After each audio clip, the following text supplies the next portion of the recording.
الحمدللہ رب العالمین والعاقبۃ للمتقین والصلاة والسلام علی سید الانبیاء والمرسلین وعلی آلہ واصحابہ اجمعین، اما بعد۔ اعوذ باللہ من الشیطان الرجیم، بسم اللہ الرحمن الرحیم۔ انما یأمر مساجد اللہ من آمن باللہ والیوم الآخر واقام الصلاۃ وآت الزکاۃ ولم یخش الا اللہ، صدق اللہ العظیم وصدق رسولہ النبی الکریم، ونحن علی ذلک لمن الشاہدین والشاکرین، والحمد للہ رب العالمین۔ ان اللہ وملائکتہ یصلون علی النبی یا ایہا الذین آمنوا صلوا علیہ وسلموا تسلیما۔ الصلاۃ والسلام علیک یا سیدی یا رسول اللہ، وعلی آلک واصحابک یا سیدی یا حبیب اللہ۔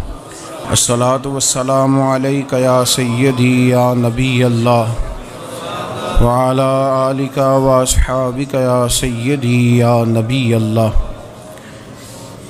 تمام تعریفیں، حمد اور ثنا اللہ تبارک و تعالیٰ کے لیے۔ درود و سلام نبی اکرم نور مجسم شفیع معظم احمد مجتبیٰ جناب حضرت محمد مصطفیٰ صلی اللہ تعالیٰ علیہ وسلم کی ذات والا صفات کے لیے حمد و صلات کے بعد قرآن مجید کی سورہ توبہ ہے، پارہ 10 ہے اور آیت نمبر 18 ہے۔ ارشاد فرمایا انما یأمر مساجد اللہ من آمن باللہ والیوم الآخر۔ فرمایا اللہ کی مسجدوں کو وہی لوگ آباد کرتے ہیں جو اللہ اور آخرت پر ایمان لاتے ہیں۔ پھر فرمایا وَأَقَامَ الصَّلَاةَ وَآتَ الزَّكَاةَ، جو نماز قائم کرتے ہیں اور زکوٰۃ ادا کرتے ہیں۔ وَلَمْ يَخْشَ إِلَّا اللَّهُ، اور سوائے اللہ کے کسی سے ڈرتے نہیں۔ یہ لوگ اللہ کی مسجدوں کو آباد کرتے ہیں، نماز قائم کرنے والے، زکوٰۃ دینے والے، سوائے اللہ کے کسی کی رضا کو مقدم نہ کرنے والے، اور سب سے پہلے یہ کہ وہ اللہ اور آخرت پر جب ایمان مضبوط ہو جاتا ہے پھر مسجد کی طرف رجوع کرنا آسان ہو جاتا ہے۔ نبی کریم صلی اللہ تعالیٰ علیہ وسلم نے فرمایا ہے کہ اللہ تبارک و تعالیٰ نے مجھے جو فضیلتیں دی ہیں نا، ان میں سے ایک فضیلت یہ ہے کہ اللہ تعالیٰ نے میرے لیے ساری زمین کو مسجد بنا دی ہے۔ اس کا معنی یہ ہے کہ جہاں بھی نماز ادا کرو گے تمہاری نماز ہو جائے گی، لیکن وہ خاص حصہ، وہ خاص جگہ جو نماز کے لیے وقف کر دی جاتی ہے اس کو مسجد کہا جاتا ہے۔ مسجد کا لغوی معنی تو سجدہ گاہ کے، لیکن وہ خاص باؤنڈری جس کو مختص کر دیا جاتا ہے کہ یہاں نماز پڑھی جائے گی، اس کا نام مسجد ہے۔ مسجد سے پیار کرنا، مسجد کے ساتھ دلچسپی لینا، مسجد کے ساتھ دل لگانا، مسجد کی تزئین و آرائش میں، خدمت میں اپنے آپ کو شامل رکھنا، اور سب سے بڑھ کے یہ کہ مسجد کے ساتھ اپنے دل کو جوڑ کے رکھنا، یہ اہل ایمان کی علامت ہے۔ مسلمان کا روحانی رشتہ اللہ اور اس کے رسول صلی اللہ علیہ وسلم کے ساتھ ہے۔ آپ کا جس آدمی کے ساتھ رشتہ مضبوط ہوتا ہے آپ اس کے مکان کی طرف کھنچے چلے جاتے ہیں، کوشش کر کے جاتے ہیں کہ میرا بھائی سے ملنے کو دل کر رہا ہے، تو اس کی طرف توجہ ہو جاتی ہے، وقت نکالتے ہیں، ٹائم خرچ کرتے ہیں، پیسہ لگاتے ہیں، وہاں جاتے ہیں۔ بیٹی میں نے بیاہ دی ہے، اپنے گھر چلی گئی ہے، پر میرا ملنے کو دل کر رہا ہے، وقت فرصت سارا کچھ دیکھ کے وہاں پہنچ جاتے ہیں۔ اصل اس گھر جانا مقصود نہیں ہوتا، اصل تو بیٹی کی ملاقات مقصود ہوتی، اصل بھائی کا مکان دیکھنا مقصد نہیں، اصل تو بھائی کی ملاقات مقصد ہے۔ تو مسجد میں جب آپ آتے ہیں تو مقصود یہ ہے کہ میں اس جگہ جا رہا ہوں جسے رب کریم نے اپنا گھر قرار دیا ہے۔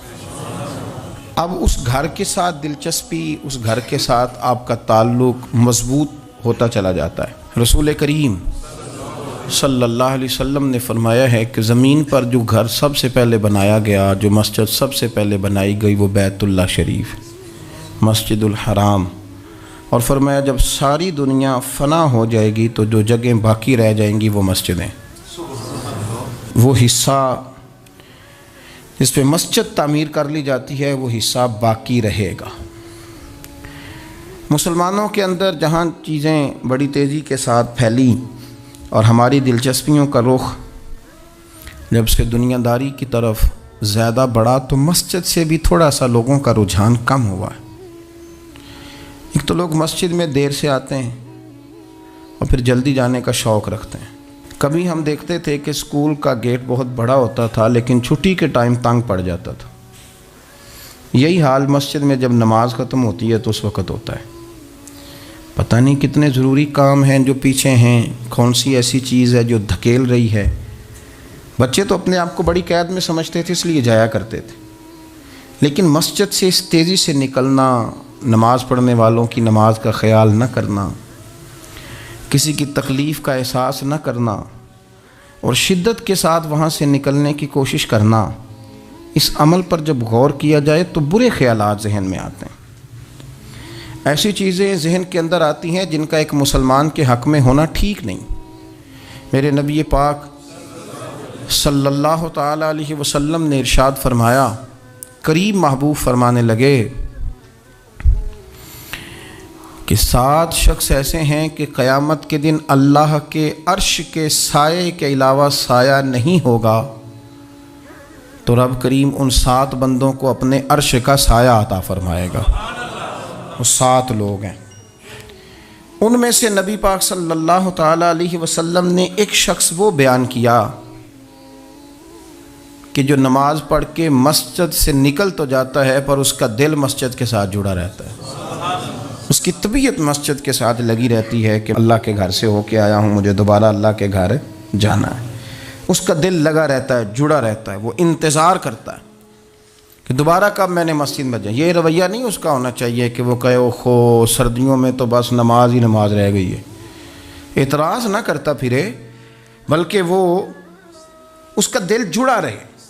مسجد کے ساتھ جو خاص رشتہ ہے، بخاری مسلم میں حدیث ہے، نبی پاک صلی اللہ علیہ وسلم نے فرمایا، ویسے تو ساری زمین ہی اللہ کی ہے نا، للہ ما فی السماوات و ما فی الارض، زمین و آسمان میں جو کچھ بھی ہے وہ اللہ کا ہے، لیکن حضور فرماتے ہیں کہ خطہ زمین پر جو جگہ رب کو سب سے زیادہ پیاری، جگہ ساری اللہ کی ہے، پر جو اللہ کو سب سے پیارا ٹکڑا ہے وہ جگہ ہے جہاں مسجد بنا دی جاتی ہے۔ وہ خاص خطہ، آپ ذرا حدیث کے لفظوں پر غور کریں، فرمایا احب البلاد، وہ اللہ کا محبوب ٹکڑا ہے زمین پر جہاں مسجد بنا دی جاتی ہے۔ وہ اب آپ اندازہ کریں کہ وہ پیسے کتنے قیمتی ہیں، جو کمائے کسی نے تھے، لگ مسجد میں گئے، اور محبوب کس کے ہو گئے؟ اللہ تعالیٰ کے۔ یعنی میرے تیرے کمائے ہوئے پیسے اللہ کے محبوب پیسے تب بنیں گے جب اللہ کے گھر میں خرچ ہو جائیں گے، تعمیر مسجد پر، تشکیل پر۔ فرمایا یہ سب سے زیادہ اللہ کو، اور سید عالم صلی اللہ تعالیٰ علیہ وآلہ وسلم نے ارشاد فرمایا کہ اللہ تبارک و تعالیٰ کو زمین پر، زمین ساری ہی اللہ کی ہے، لیکن اللہ تبارک و تعالیٰ کی زمین پر جو جگہ اللہ کو ناپسند ہے وہ جگہ ہے جہاں بازار بنا دیا جاتا ہے، جہاں مارکیٹیں بنتی ہیں، جہاں لوگوں کے ساتھ ظلم ہوتا ہے، دھوکے ہوتے ہیں، جھوٹ بولا جاتا ہے۔ یہ بخاری مسلم کی حدیث۔ ناپسندیدہ زمین کا ٹکڑا وہ ہے جہاں بازار بنتا ہے، اور پسندیدہ ٹکڑا وہ ہے جہاں شوق کس بات کا زیادہ، میری مارکیٹ ہو کہ میرے نام کی مسجد ہو، یہ میری زمین کا جو ٹکڑا میری مارکیٹ ہو، میرا پلازا ہو، اور پچھلا مکان خرید کے نہ تو ایک لائن پیچھے نکالتا ہوں، 12 دکانیں ادھر ہو جائیں گی، 12 دکانیں ادھر ہو جائیں گے، پھر حساب نکالتا ہے کہ 20,000 ایک کا کرایہ ہے تو کتنا بنا مہینے کا۔ اس کو یہ نہیں پتا کہ تیری یہ زمین تھی اللہ کی، اب تو نے اس کا وہ حشر کیا ہے کہ یہ ناپسندیدہ ترین ہو گئی، ناپسندیدہ ترین. اور اگر تیری ہی زمین ہو، اپنی خوش قسمتی تو دیکھیں کہ میری زمین، میرے پیسے، اور جب میں نے مسجد بنا دی تو وہ پیسے رب کے پیارے ہو گئے، وہ زمین اللہ کی محبوب ہو گئی، وہ پیسے پیارے ہو گئے، وہ محبوب ہو گئے. لیکن بڑا ہی مشکل کام ہے. مسجدوں میں اعلان ہوتا ہے کہ بل آ گیا ہے، کو مہربانی کرو، اور پھر پکے سچے حاجی، نمازی، نیک، صالح، پرہیزگار بندے بڑی مشکل سے جیب میں ہاتھ ڈالتے ہیں، اور جو باہر آتا ہے اس میں پورا 100 روپیہ نکل آتا ہے، پورا ہی 100. یعنی کہ اور گننے میں آپ کو پتہ ہے 1 روپیہ کر کے گنے تو 5-7 منٹ تو 100 گننے میں لگ ہی جاتے ہیں، پھر وہ گننا پڑتا ہے. اور مسجد کی ٹوپیوں میں سے، مسجد کے گلوں میں سے اکثر وہ لوٹ نکلتے ہیں جو دکاندار لیتا ہی نہیں، وہ کہتے ہیں اللہ کو دے آتے ہیں جا کے. دیکھیں اپنا رویہ اس لحاظ سے درست کریں، اس لحاظ سے درست کریں کہ جس طرح میرے لیے اپنا گھر بنانا ضروری ہے نا، اسی لیے میرے لیے مسجد بنانا بھی اسی طرح ضروری ہے. جب حضور جتنا عرصہ تک مکہ شریف میں تشریف فرماتے تو زیادہ وقت مسجد الحرام میں گزارتے تھے، اور جب قریب محبوب صلی اللہ تعالیٰ علیہ وسلم، محبوب دو عالم علیہ السلام مدینہ طیبہ تشریف لے آئے تو حضور نے سب سے پہلے مسجد قباء کی تعمیر فرمائی. کوئی ایک حجرہ نہیں ابھی بنایا، ابھی یہ طے نہیں کیا کہ میں نے مدینے کے کس حصے میں اپنا مکان بنانا ہے، کہاں رکنا ہے. سب سے پہلے مسجد شریف کی تعمیر فرمائی اور بنفس نفیس فرمائی. وہ مسجد مکمل ہو گئی. سرکار کا قیام تھا جناب ابو ایوب انصاری کے گھر میں. تھوڑے سے فاصلے پر نظر پڑی تو ایک کھلا میدان موجود تھا، 2 یتیم بچوں کی زمین تھی. فرمایا یہ زمین مجھے دے دو، اس میں میں مسجد بناؤں گا. ان 2 یتیم بچوں نے عرض کی یا رسول اللہ صلی اللہ علیہ وسلم آپ رکھ لیں، مسجد بنا لیں. فرمایا یوں نہیں بھائی، پیسے دیں گے. اسلام یہ نہیں کرتا کہ بندے کی حیثیت سے زیادہ اس پر بوجھ ڈال دیا جائے. وہ یتیم بچے ہیں، ابھی ان کے پاس کوئی ایسے ذرائع نہیں ہیں مال کمانے کے، تو فرمایا تمہیں پیسے ملیں گے. اور حضرت ابوبکر صدیق رضی اللہ تعالیٰ عنہ اور حضرت عثمان غنی جیسے مالداروں کے ذمے لگایا گیا کہ انہیں رقم ادا کی جائے. وہ پیسے ان بچوں کو دیے، یہاں مسجد کی تعمیر شروع کی. اب چونکہ مسجد قباء بھی سرکار نے بنائی تھی تو ایسا نہیں فرمایا کہ اس کو چھوڑ دیا جائے، بلکہ صحیح حدیث کے لفظ ہیں کہ نبی کریم علیہ السلام ہر ہفتے یا گھوڑے پر بیٹھتے یا اونٹنی پر بیٹھتے یا پیدل سفر کرتے، اور ہر ہفتے فجر کی نماز پڑھ کے مسجد قباء تشریف لے جاتے. اس مسجد کی آباد کاری میں حضور دلچسپی لیتے، شوق تھا سرکار کو، اس کو آباد کرنے میں دلچسپی لیتے. اور پھر میرے محبوب کریم علیہ السلام نے اس مسجد کے آباد کرنے میں ایک اور فضیلت بیان کی. فرمایا جو بندہ گھر سے وضو کرے اور میری مسجد قباء میں آ کے 2 رکعت نفل پڑھے، اللہ کے رسول کا وعدہ ہے اللہ اسے پورے عمرے کا ثواب عطا فرمائے گا. آپ دیکھ لیں مدینہ شریف میں جس طرح مسجد نبوی شریف ہر وقت کھلی رہتی ہے، مسجد قباء بھی ہر وقت کھلی رہتی ہے. ہر وقت وہ مسجد موجود ہے، دن کو جائیں رات کو جائیں آپ کو وہاں نماز پڑھنے کے مواقع میسر ہیں. گویا حضور نے بنائی بھی ہے اور میرے نبی نے بسائی بھی ہے، اور وہ پوری طرح بسی ہوئی ہے. وہاں لوگوں کا آنا جانا ہے، وہاں ہر قسم کی خوشبری. یہاں حضور نے مسجد کی بنیاد رکھی، حجرہ کوئی نہیں ابھی بنایا، کسی زوجہ کے لیے رہنے کو کوئی جگہ نہیں بنائی. یہ اب شوق دیکھیں، مسجد کے ساتھ حضور کی دلچسپی دیکھیں کہ سرور کائنات صلی اللہ تعالیٰ علیہ وسلم نے مسجد نبوی شریف کی بنیاد رکھی. مسجد کے لیے حضور نے خود بنفس نفیس تعمیر میں حصہ لیا. حضور پتھر اٹھا کے لاتے، مسجد کی تعمیر میں کام کرتے. حضرت سیدنا ابو ہریرہ رضی اللہ تعالیٰ عنہ فرماتے ہیں ہم ایک اینٹ اٹھا کے لاتے تھے تو حضرت عمار بن یاسر رضی اللہ تعالیٰ عنہ 2 اینٹیں اٹھاتے تھے. تو جب وہ اینٹیں اٹھا کے لا رہے تھے تو ان کے کپڑوں کو کچھ مٹی لگ گئی. تو جس طرح انسان کسی بچے کو شاباش نہیں دیتا اور کبھی کسی بچے کو مٹی لگ جائے تو اس کے کپڑے نہیں جھاڑتا، سرور کائنات صلی اللہ تعالیٰ علیہ وآلہ وسلم نے جب دیکھا، یہ بخاری کے لفظ ہیں، سید عالم علیہ السلام نے جب دیکھا کہ حضرت عمار بن یاسر کے کپڑوں کو مٹی لگ گئی ہے تو حضور صلی اللہ علیہ وسلم قریب گئے اور صحابہ فرماتے قربان جائیں حضور نے اپنے دست مبارک سے ان کے کپڑوں کی مٹی جھاڑنی شروع کر دی. گویا مسجد بنانے والے مزدور کے ساتھ نبی پاک علیہ السلام کی اتنی دلچسپی ہے کہ اگر اس کے کپڑوں کو مٹی لگ جائے تو حضور اپنے ید اللہ والے ہاتھوں سے وہ مٹی صاف فرماتے ہیں. ہمارے ہاں اول تو ہمارا مزاج نہیں مسجد کی طرف توجہ دینے کا۔ اگر کوئی 2-4 بندے مسجد کی کمیٹی میں کبھی زبردستی الجھ جائیں، ان کو الجھا ہی لیا جائے، تو سب سے پہلا فتویٰ یہ لگتا ہے کہ یہ بندہ خزانچی ہے، مسجد کو کھا گیا۔ سب سے پہلا فتویٰ اس کو یہ لگتا ہے۔ اور اکثر آپ ناراض نہ ہوں، یہ باتیں وہ لوگ کرتے ہیں جو ایک دھیلا نہیں دیتے مسجد میں۔ ان کو بڑی فکر ہوتی ہے دوسروں کے پیسوں کی، ہاں جی، کہ اس نے پیسے دیے تھے تو یہ کھا گیا۔ مجھے بھی ایک دفعہ ایک جگہ میں گیا ہوا تھا، تو ایک صاحب کہنے لگے جی اس مسجد میں بڑا فنڈ آیا پر فلانا بندہ کھا گیا ہے۔ تو اس سے بھی تھوڑا سا وہ یہ ہوتا ہے کہ جب آپ کسی کے خلاف بات کرتے ہیں تو سامنے والا آپ کو اپنی ہمدردی دے کے تو 1-2 بات اور کرتا ہے۔ میں نے اس سے کہا کہ آپ نے کتنے پیسے دیے مسجد میں؟ کہنے لگا جی کچھ میں نے بھی دیے۔ میں کہا چل پہلے تیرے تے دعا مانا وہ کولوں آ چلیے۔ کہنے جی نہیں وہ تو میں دے چھڑے۔ تو میں کہا پھر جنہ دیتے سن انہوں بھی دے ہی چھڑے کہ توں حساب لینا ہے کہ اللہ لینا ہے؟ اتنا زیادہ ٹینشن لینے کی کیا ضرورت ہے آپ کو؟ اس بندے نے بھی مرنا ہے، قبر میں جانا ہے۔ میں کیا بھائی تیرے تے دعائیے نہ پیسے جڑے تیرے کھا گئے، تو تے وصول کرنا تو باقیوں کے دیکھے جائیں گے۔ آپ کو یہ توفیق نہیں ہے کہ آپ تھوڑا سا آگے بڑھیں، کام دیکھیں، اخراجات دیکھیں، معاملات دیکھیں کسی بھی مسجد کے۔ آپ تنقید کر رہے ہیں کمیٹی پہ مفت کی، اور اس کا نتیجہ کیا نکلتا ہے؟ مسجدوں میں جھگڑے ہوتے ہیں، فسادات ہوتے ہیں، دنگا ہوتا ہے۔ اور امام صاحب بیچارے انہوں نے بھی تو پھر کو پارٹی رکھنی ہوتی ہے، جینا تو ہے نا دنیا میں۔ وہ بھی پھر کبھی کبھی دیکھ لیتے ہیں کہ اب پارٹی بھاری کیڑی ہے، تو اس کی طرف وہ توجہ کر لیتے ہیں، پھر وہ بھی ایک نیا دنگا شروع ہو جاتا ہے۔ کیونکہ مسجد میں امام اس نے رہنا ہے جس نے بندوں کو راضی رکھنا ہے، اس کی پابندی ہوتی ہے۔ ایک نے کہہ دیا تو کھل کے نماز پڑھا، سویرے ہی تو مزہ ہوتا ہے نماز پڑھن کا، تو دوسرا کہتا ہے قاری صاحب آپ تو فارغ ہیں، ہم نے تو ڈیوٹی بھی کرنی۔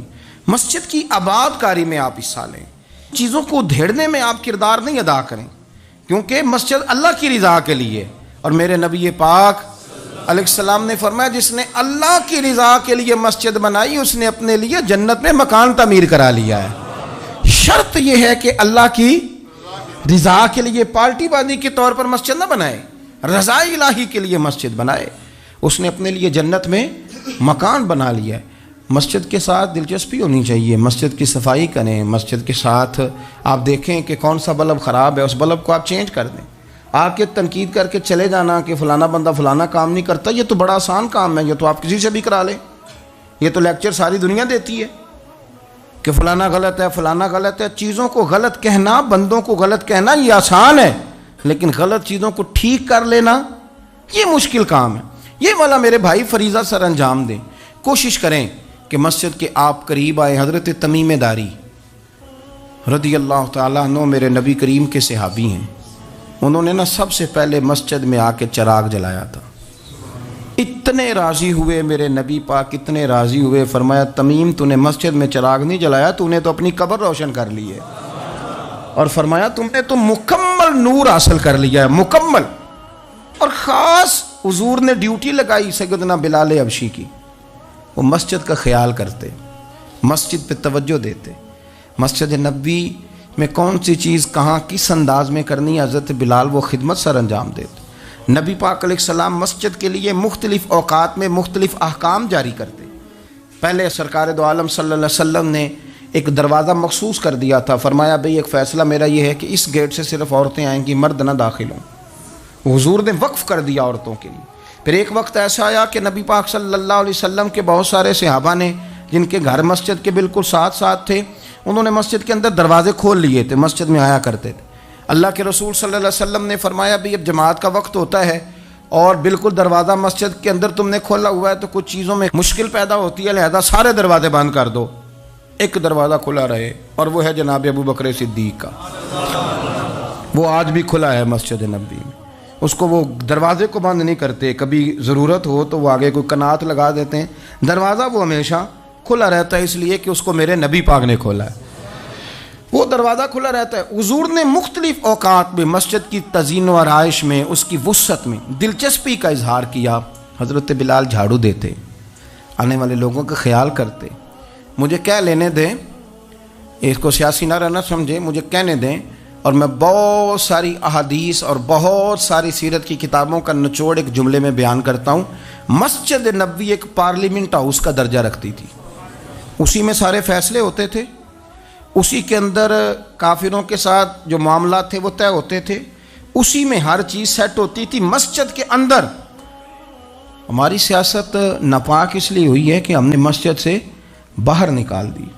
جب تک یہ مسجد کے اندر تھی، وضو کر کے لوگ بیٹھتے تھے، قرآن پاک کی آیات بیان کر کے اپنا موقف بیان کرتے، بڑا صاف ستھرا نظام چلتا تھا۔ امیر المومنین کا پارلیمنٹ ہاؤس مسجد ہوتی تھی، وہ مسجد میں بیٹھ کے سارے کام کرتے تھے، اور مسجد کے پاکیزہ ماحول کے اندر سارے کام مکمل کیے جاتے تھے۔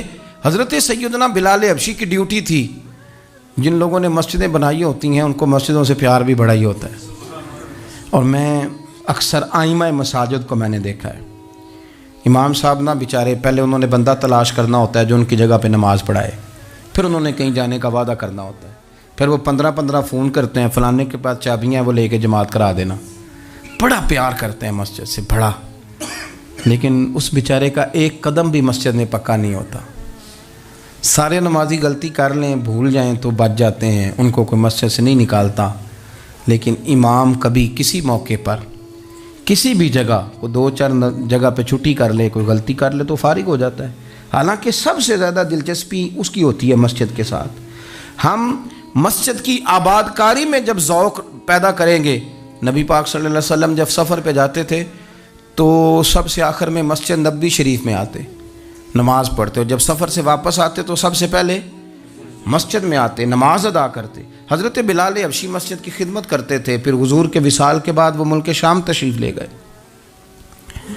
وہاں انہوں نے وقت گزارا۔ حضرت عمر فاروق رضی اللہ تعالیٰ عنہ جب ملک شام کے دورے پر تشریف لے گئے اپنے دور خلافت میں، تو کہتے ہیں میں جناب بلال حبشی سے ملنے گیا، تو کہتے ہیں حضرت بلال نے سب سے پہلے مجھ سے پوچھا کہ بتاؤ میرے نبی پاک کی مسجد کا کیا حال، وہ فلاں کونے کی کیا پوزیشن ہے، فلاں جگہ اب کیا حالات، وہ فلاں جگہ سیدہ عائشہ کے حجرے کے پاس فلانا کام ہونے والا تھا، اس کی کیا پوزیشن ہے، ایک ایک چیز کے بارے میں پوچھا۔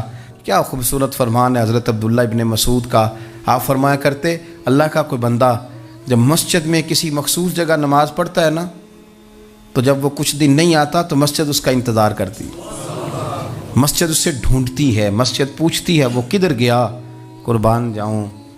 فرمایا اگر وہ بندہ انتقال کر جائے، وہ دنیا چھوڑ جائے، تو مسجد کی وہ صف روتی ہے، وہ اسے ڈھونڈتی ہے، وہ اس کو تلاش کرتی ہے، وہ اس کے لیے آنسو بہاتی، اللہ کے حضور التجا کرتی ہے کہ یا اللہ وہ یہاں رہا کرتا تھا، وہ یہاں نماز پڑھتا تھا، وہ یہاں آیا کرتا تھا، مسجد اس کے لیے روتی ہے۔ اللہ کرے آپ سمجھے میری بات۔ کسی کو بیٹے رو رہے ہیں، کسی کو بیٹیاں رو رہی ہیں، کسی کو وہ لوگ رو رہے ہیں جن کی ضرورتیں پوری کرتا تھا، اور یہ جو مسجد سے پیار کرنے والا تھا، مسجد کا نمازی، اس کے لیے مسجد کی صف، مسجد کا مصلی آنسو بہاتا ہے، اے مالک وہ کہاں گیا جو یہاں نماز پڑھتا تھا، مجھے بتلاؤ۔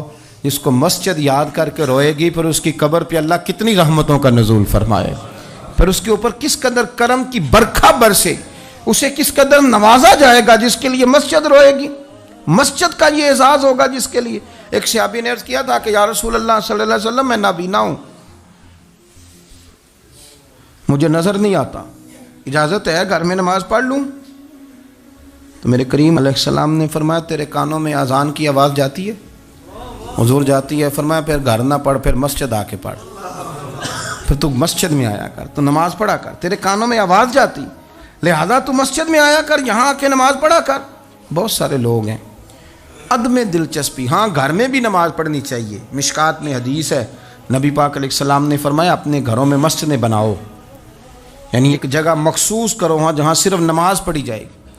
فرمایا اپنے گھر میں مسجد بناؤ اور کچھ حصہ نماز کا گھر میں بھی پڑھا کرو، کچھ نوافل، کچھ سنتیں، کچھ حصہ گھر میں بھی نماز کا پڑھا کرو۔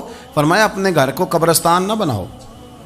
اس کا مطلب ہے جس گھر کے اندر نماز نہ پڑھی جائے بالکل، اس گھر میں سارے زندے لوگ بھی رہتے ہوں تو گھر قبرستان ہے۔ یہ حضور کا فرمان ہے کہ سارے لوگ زندے ہیں، ہنستے ہیں، بستے ہیں، کھیلتے ہیں، اٹھتے ہیں، پر 2 رکعتیں نماز نہیں پڑھی جاتی، وہ قبرستان ہے۔ حضور نے فرمایا قبرستان ہے، جتنی مرضی ٹائلیں لگی ہوئی ہوں، ہر کمرے میں اے سی ہو، بڑا شاندار باتھ روم ہو، ساری سہولتیں ہوں، اگر گھر والے گھر میں کچھ نماز نہیں پڑھتے، خواتین نہیں پڑھتی، مرد کچھ نفل نہیں پڑھتے، وہ قبرستان ہے۔ اور جس گھر میں کوئی اٹھ کے سویرے تہجد کا وضو کرتا ہے، وہ مردوں کا گھر نہیں، وہ تو زندوں کا گھر ہے۔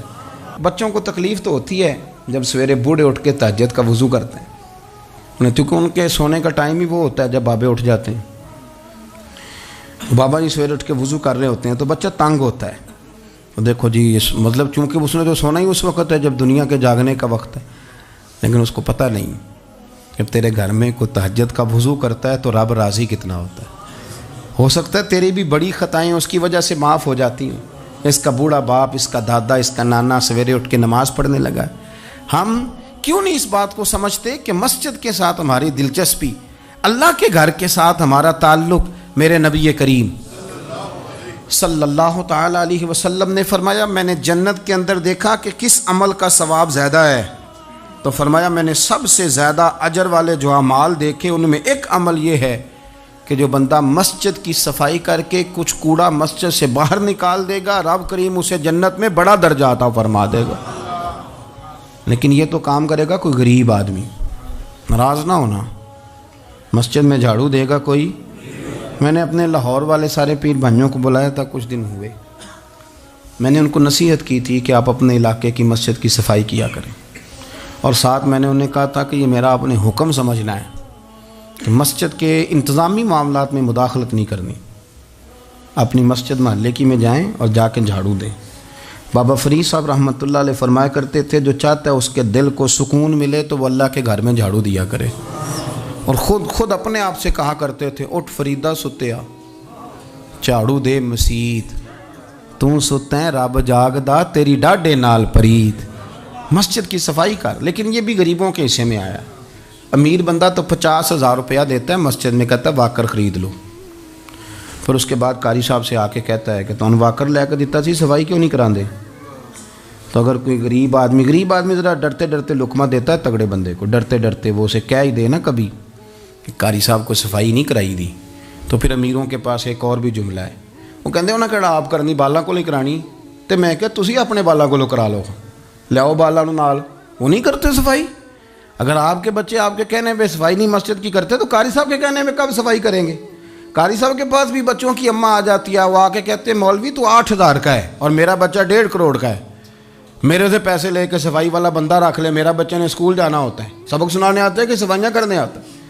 کہاں ہیں وہ لوگ گئے جو توجہ کے ساتھ مسجد سے پیار کرتے تھے، جن کا ذوق ہوتا تھا، جن کو شوق تھا کہ وہ مسجد کے ساتھ اپنی دلچسپیوں کو برقرار رکھیں گے اور دور سے چل چل کے مسجد کے قریب آئیں گے؟ طبیعت ہی نہیں، دل ہی نہیں۔ وہ بندہ جس نے 50,000 روپیہ دیا وہ جھاڑو کو ہاتھ لگائے، توبہ توبہ توبہ توبہ، وہ کوئی کام کر لے، ہو ہی نہیں سکتا، سوال ہی نہیں پیدا ہوتا۔ وہ تو آ کے کہے گا جاتی دفعہ، کہا جائے گا کہ وہ ذرا فلانی جگہ کو بھی صاف کرا دے، وہاں بڑا برا حال تھا، تو بھئی یہ تو اللہ کا گھر ہے، تو جس طرح اللہ سب کا رب ہے اسی طرح مسجد بھی سب کی سانجھی ہے کہ نہیں؟ تو وہ تھوڑی سی نیکی آپ کر لیں، وہ جھاڑو پڑا ہے، کام کریں اپنے علاقے کی مسجد کی خوبصورتی میں، تزئین و آرائش میں، اور کوشش کریں تھوڑا چل کے وقت پہ مسجد میں جائیں، ذوق بنائیں۔ ایک قبیلہ تھا مسجد نبوی شریف سے تھوڑا دور رہتے تھے وہ لوگ، تو نبی کریم صلی اللہ تعالیٰ علیہ وسلم کی مسجد کے دائیں بائیں نا کچھ مکانات خالی ہوئے، تو مالکوں نے یہ کہا کہ ہم یہ مکانات بیچیں گے۔ ان کو دور سے آنا پڑتا تھا تو انہوں نے ارادہ کیا کہ یہ قریب کے جو مکانات ہیں یہ ہم خرید لیتے ہیں۔ نبی کریم صلی اللہ تعالیٰ علیہ وسلم کو خبر ملی کہ بنو سلیم قبیلے کے وہ لوگ یہ مکان خرید رہے ہیں تاکہ ہمیں مسجد کا قرب نصیب ہو جائے، دور سے چل کے آنا پڑتا ہے، وہ قریب آ جائیں گے تو ذرا مسجد میں حاضری ہماری آسان ہو جائے گی۔ حضور نے انہیں بلا لیا، فرمایا تم مکان خریدو تمہاری مرضی، نہ خریدو تمہاری مرضی، پر ایک بات سن لو، تم جتنے قدم چل کے آتے ہو نا، رب کے فرشتے تمہارے قدم لکھ لیتے ہیں، تمہارے قدم لکھے جاتے ہیں، تمہارے قدم 2 دفعہ حضور نے فرمایا، حدیث میں موجود ہے، 2 دفعہ تمہارے قدم لکھے جاتے ہیں۔ وہ لوگ بڑے مشتاق تھے اللہ کے بارگاہ سے اجر کے آنکھیں گول، حضور فرشتے ہمارے قدم لکھتے ہیں، رب کو دکھاتے ہیں کہ اتنے قدم چل، ہاں تمہارے قدم لکھے جاتے ہیں۔ کہا یا رسول اللہ ہم نے نہیں قریب آنا، ہم دور ہی ٹھیک ہیں، ہم چاہتے ہیں ہمارے زیادہ قدم لکھے جائیں، زیادہ قدم، ہم دور سے چل کے آیا کریں گے۔ شعر یاد آ گیا ہے کسی درویش کا، اس نے کہا تھا کہ گو سنا تھا آستانہ یار دور ہے، پر ہم نے بھی ٹھان لی تھی کہ جانا ضرور ہے۔ رسول کریم صلی اللہ تعالیٰ علیہ وسلم کے غلاموں نے مسجدیں بنائیں، مسجدوں کے ساتھ دلچسپی کا رویہ رکھا، مسجد کے ساتھ ان کی وابستگی بڑی مضبوط رہی۔ میں نا مسجد نبوی شریف میں بیٹھا تھا تو بہت زیادہ شہرت بھی کئی دفعہ بہت سارے مسائل کو بھی جنم دیتی ہے، تو کچھ ایسی جگہیں ہوتی ہیں جہاں آپ کو خود ادب کے ساتھ جانا چاہیے، وہاں زیادہ جھمگٹے لوگوں کا آنا جانا، ہاتھ چموانا ویسے ہی تھوڑا ادب کے خلاف لگتا ہے، تو کوشش ہوتی ہے کہ ذرا وہاں کوشش کی جائے کہ ذرا چپکے سے کوئی کام ہو جائے، لیکن پیار کرنے والے تو پھر مل ہی جاتے ہیں نا ہر جگہ۔ مسجد نبوی شریف کی صفائی کرنے والے لوگ میرے پاس آ کے بیٹھ کے کہنے لگے آپ سے فوٹو کھنچا لیں، تو مجھے ایک شعر یاد آ گیا کسی درویش کا، اس نے کہا تھا طیبہ کے سارے خادم پہچانتے ہیں مجھ کو تو خبر نہیں تھی میں اس قدر بڑا ہوں۔ میں نے کہا جی کھنچوا لیں، ان میں ایک شخص بولا، کہنے لگا پیر صاحب آپ سے ایک بات کرنی ہے۔ میں نے کہا کریں۔ کہنے لگا میرا نا تنخواہ بڑی تھوڑی ہے، بلدیہ کا ملازم ہوں، تھوڑی سی تنخواہ ملتی ہے، تو میرا ارادہ تھا چھوڑ جاؤں، روز پروگرام کرتا تھا کہ پاکستان جا کے کوئی کام کر لوں گا۔ پھر میں نے آپ کی ایک تقریر سنی، میں نے کہا وہ کون سی؟ کہنے لگے آپ نے بتایا ہے کہ بخاری میں حدیث ہے ایک بی بی مسجد کی صفائی کرتی تھی، بیمار ہو گئی تو حضور تیمارداری کرنے جاتے تھے، اور جب اس کا رات کو انتقال ہوا صحابہ نے حضور کو تکلیف دینا بہتر نہ سمجھا، دفن کر دیا، تو نبی کریم نے سویرے فرمایا مجھے بتاؤ اس کی قبر کہاں ہے؟ حضور نبی پاک خود رسول کریم ساری امت گنبد خضرا پہ اور نبی پاک اس قبر پہ چلے گئے جو مسجد میں جھاڑو دیتی تھی، اس کی قبر پہ کھڑے ہو گئے اور فرمایا صفے بناؤ بھائی میں دوبارہ جنازہ پڑھوں گا۔ حضور نے جنازہ دوبارہ پڑھا، وارث نے جنازہ نہ پڑھا ہو تو دوبارہ پڑھانا جائز ہے، اور حضور تو وارث ہے نا ساری امت کے، دوبارہ جنازہ پڑھا۔ کہنے لگے وہ میں نے آپ کی زبان سے کہیں وہ روایت سن لی تھی، تو 3 بجے ہوئے تھے رات کے پاکستان میں، سارے سو رہے تھے، پر میں نے گھر فون کیا، میں نے کبھی تنخواہ جنی جی نیچی گزارا کرنا جی، میں تو بڑے کام لگا ہوں سرکار کی بارگاہ میں، یہاں مسجد کی صفائی کرتا ہوں، میری تو بڑی شان بنے گی اگر رسول کریم اس بی بی کی قبر پہ تشریف لا کے مہربانی کرتے ہیں، تو مجھے امید ہے میرے اوپر بھی رحم فرمائیں گے۔ تو تنخواہ تھوڑی صحیح پر نصیب تو بڑا اونچا ہے نا، تو میں کوشش کرتا ہوں کہ یہ تعریفیں چھپا کے رکھی جائیں، پر میں نے اسے کہا میں کہ تھوڑا اونچی بول اور ذرا گنبد شریف کی طرف منہ کر کے بات کر، تاکہ گواہی ہو جائے نا، گواہی ہو جائے۔ عرش پہ تازہ چھیڑ چھاڑ، فرش پہ طرفہ دھوم دھام، کان جدھر بھی لگائیے تیری ہی داستان، کان جدھر بھی لگائیے تیری ہی اور یارو بڑا خوش بخت نہیں وہ آدمی جس کو اللہ تبارک و تعالیٰ کے گھر کی حاضری کا یہ موقع نصیب ہو، وہ تھوڑا ذوق بنائے، وہ مسجد میں جائے، مسجد کے ساتھ پیار کرے، مسجد کے ساتھ اس کی دلچسپی ہو، مسجد میں وہ چراغ جلائے، مسجد میں وہ جھاڑو دے، وہ مسجد کی صفائی کا خیال کرے، وہ دیکھے کون سی چیز ہے مسجد کی جو صحیح ہونے والی ہے اس کا خیال، اور بڑا ہی خوش بخت ہے۔ آپ یقین کریں مجھے سب سے زیادہ اس بندے سے پیار ہے جس کو فکر رہتی ہے کہ ٹائم ہو گیا میں نے مسجد کھول لی۔ کچھ ائمہ مساجد، کچھ مؤذنین، کچھ جن کے پاس چابیاں ہوتی ہیں، میں نے دیکھا ہے بڑے وقت پہ جائیں گے، مسجد کھولیں گے، صفے بچھائیں گے، یہ بڑے خوش بخت لوگ ہیں، یہ میرے نبی پاک کے پیارے ہیں، یہ رسول اللہ صلی اللہ علیہ وسلم اپنے اپنے علاقے کی محلے کی مسجد سے پیار کریں، وہاں آپ ڈیوٹی کریں۔ ہمارا نہ جو بندہ ڈیوٹی کرتا ہے وہ نہ کچھ سربراہی بھی لینا چاہتا ہے، بغیر سربراہی کے ڈیوٹی کریں، دیکھیں آپ وہاں کیا خدمت سر انجام دے سکتے ہیں، کس طرح کر کے آپ اپنا کردار، آپ کی طبیعت بڑی ٹھنڈی رہے گی۔ آپ اللہ کے گھر سے پیار کریں گے تو اللہ آپ کے گھر کو آباد کرے گا، آپ کو بڑی ساری برکتیں، بڑی ساری سعادتیں ملیں گی، بڑی ساری نعمتیں آپ کو میسر آئیں گی۔ ایک دفعہ میں یہاں نا نماز پڑھ کے نا تھوڑا میں کبھی جب میں خود جماعت کرایا کرتا تھا شروع میں، تو میں یہاں تھوڑا سا گھومتا تھا کئی دفعہ باہر گلی میں، تو 15-20 دنوں کے بعد ایک بابا جی کبھی آتے تھے تو 10 روپے 15 روپے بار گلے میں ڈال کے چلے جاتے تھے، تو میں نے ان کو میں جانتا نہیں تھا، 2-3 دفعہ نظر پڑی تو مجھے تھوڑا سا ذہن بنا کہ یہ بزرگ کون ہے۔ میں نے ایک دن ان سے کہا، میں نے کہا بزرگوں آپ اکثر آتے ہیں اور 10-15 روپے آپ گلے میں ڈالتے ہیں اور آپ چلے جاتے ہیں، پھر جدھر سے آپ آتے ہیں، یہاں تو نا بندہ رستے سے گزر رہا تھا تو جاتی دفعہ مسجد نظر آئی تو اس نے کچھ ڈال دیا تو واپس لوٹ جاتے ہیں۔ کہنے لگے مولوی صاحب میرا ایک ذہن ہے کہ ہر مسجد میں میرے نام کی ایک اینٹ لگ جائے، اور میرا ذہن ہے میں غریب سا بندہ ہوں، زیادہ پیسے میں دے نہیں سکتا، تو میں نے مسجدیں رکھی ہوئی ہیں، تو میں ہر مہینے ہر مسجد میں جتنی میں نے رکھ لی ہیں میں جاتا ہوں، تو اپنے حصے کی نا میں اس میں جو میرے سے ہو سکتا ہے میں کتنا اچھا ذوق ہے۔ کتنی اچھی طبیعت ہے. کوئی ضروری ہے کہ آپ کے پاس 15 لاکھ روپیہ ہوا آپ الگ سے ایک مسجد بنائیں پٹی لگوائیں تبھی کام چلے گا؟ ان بزرگوں کے 10 روپے سے شاید پوری اینٹ بھی نہ لگتی ہو، لیکن ایک دلچسپی کا اظہار تو ہوا نا، مسجد کے ساتھ وابستگی تو نظر آئی نا. تو آپ اپنے علاقے کی مسجد کے ساتھ پیار کریں، اس کا قرب اختیار کریں، اس کے قریب جائیں. اللہ ہمیں سمجھنے کی توفیق عطا فرمائے.